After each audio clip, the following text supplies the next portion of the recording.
جی بالکل، سوات کے سیاحتی مقام کالام میں برفباری کے بعد نظارے انتہائی حسین ہو گئے ہیں۔ اس وقت بھی میں سوات کے سیاحتی اور بالائی مقام کالام میں موجود ہوں۔ کالام میں برفباری کے بعد موسم انتہائی سرد ہو گیا ہے۔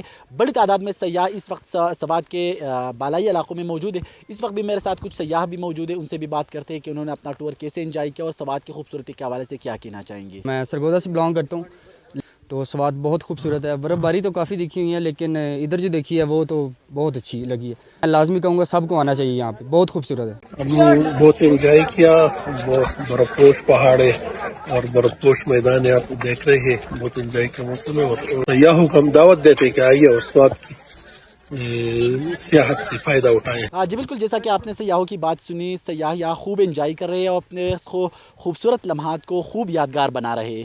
اس کے ساتھ ساتھ ملکی و غیر ملکی سیاح سوات کے روایتی کانوں اور مقامی گرم مشروبات سے بھی خوب محظوظ ہو رہے ہیں۔ جی